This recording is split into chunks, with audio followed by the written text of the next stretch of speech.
bought a 1999 Yamaha R1. It's 27 years old. I haven't seen it yet, and we're going to pick it up from the dealership tomorrow. I'm Des, and this is Throttle Flip, and I'm busy buying and selling motorcycles and building myself up to a Yamaha R1M. It wasn't just a random buy. It's one of the most iconic motorcycles in history. This is the bike that set most of the superbike trends that we know today. I've bought it, we're gonna restore it, we're gonna do a bit of work on it, and maybe we're gonna flip this bike. I don't know, we'll see. I'm already getting really attached to this bike. So follow along with this video. There's a bunch of stuff that we need to do to this bike, and first off, we need to go collect it tomorrow.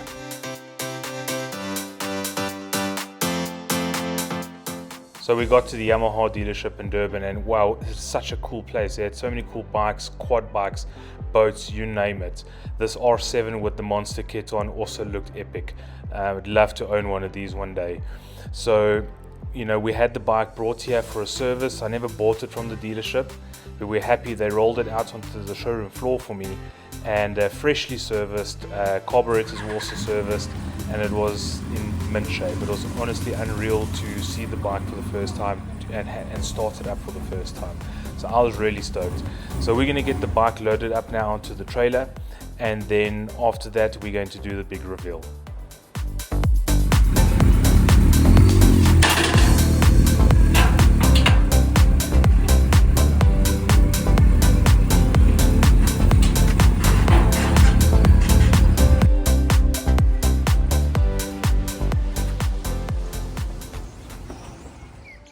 Revolution.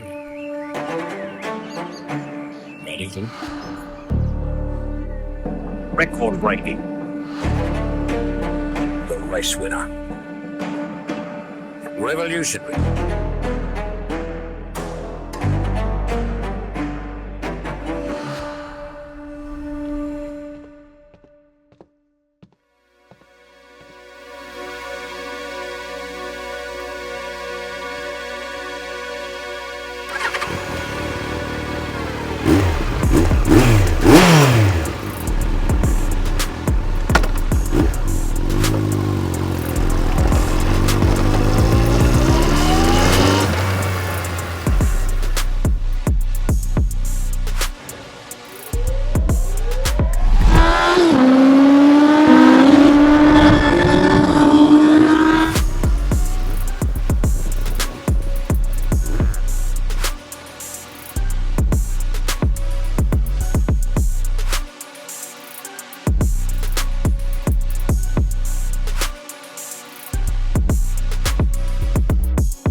So here we have it. This is our 1999 Yamaha R1 4XV.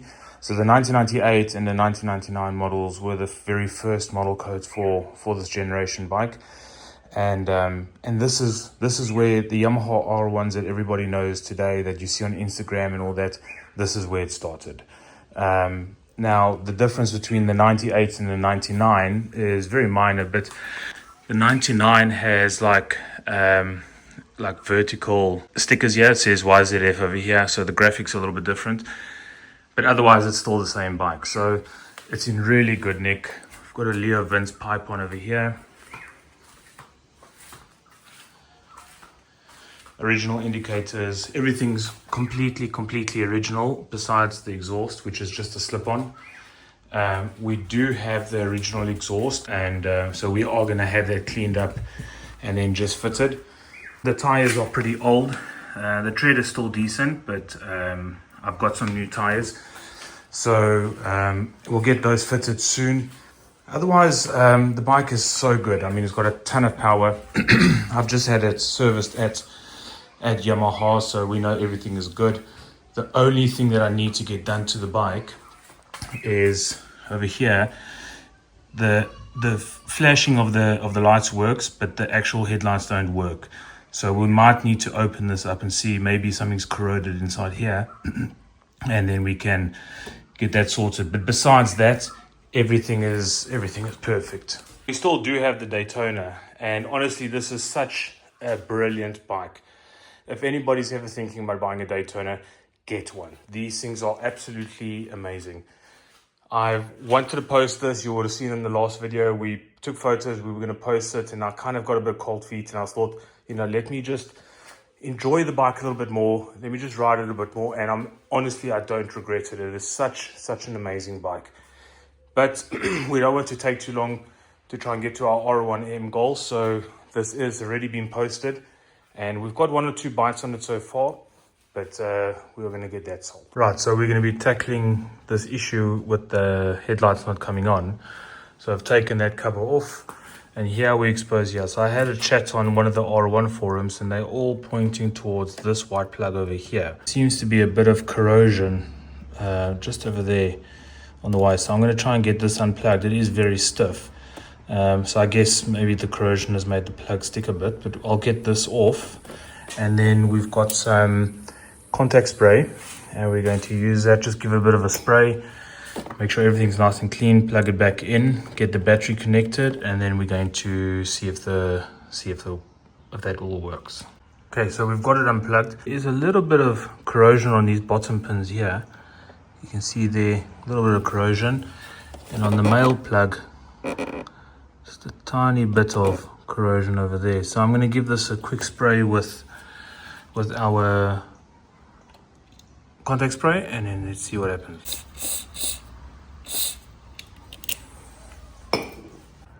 Right, so we cleaned out this plug and that didn't work, so we're still back at square one. Now this light still works and these don't work.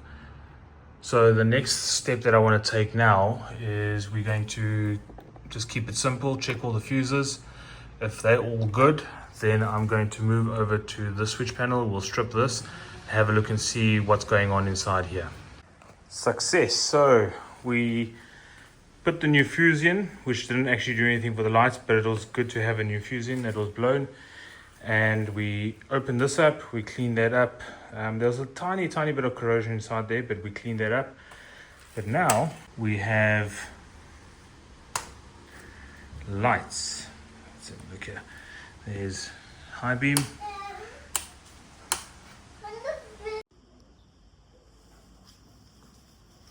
So I lost the audio of my video, but we're going to get the tires changed out now. And these are old, expired, and they're slippery and a bit dangerous on the road. So we've got a set of Pilot Power 2 CTs, and I feel it's a great balanced tire for sporty riding and cruising around. The other thing that we need to do is also change the chain and sprockets. They're also old, and those are on order for the part 2 video. And then we are going to give the bike a wash and then take it for a ride.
tell you, if you haven't ridden a 90s bike yet, do yourself a favor and get on one. That was an absolute savage ride. It probably doesn't look like it from the video, and I actually also didn't press the bike too hard, but oh my goodness, that bike's got a lot of power, and it's just that raw power. Anyway, so you would have seen now the clutch started to slip a bit, and so I took the bike straight home, and I didn't drive it since. I've now taken it to a Yamaha dealership, let them just have a look at the clutch, and I kind of prepared myself to put a new clutch in. They gave me a call back and said to me, hey, listen, there's nothing wrong with your clutch. We've tried to replicate it, we've taken it for a drive, there's nothing wrong with it. So they under the presumption that because the bike has got such low mileage and it's obviously been standing for long periods of time, the clutch plates might have been sticking together, so it just needed a good ride and get some oil flowing and everything's to be okay. So I take that with a bit of a pinch of salt. They are the experts, so we'll see how it goes. I am mentally preparing myself for a new clutch, or at least clutch plates at some point. So if it does slip again, then we will do new clutches. So the next thing that we need to do is to get the bike detailed. I've got a guy that does a really, really good job. So he's going to come through, and this will probably be the first time this bike's been detailed in 27 years. So I'm very, very keen to see what it's going to look like after that.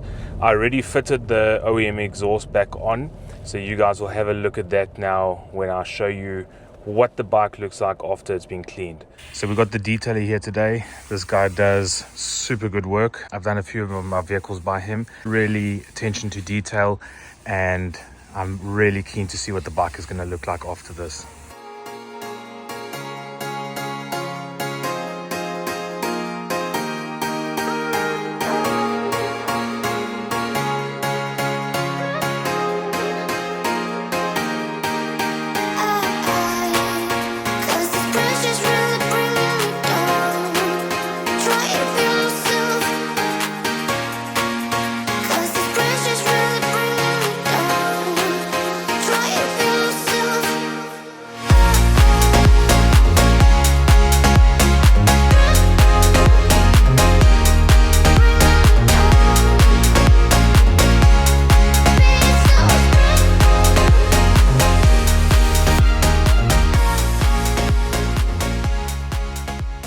Guys, if you like this video, hit like, hit subscribe, all that.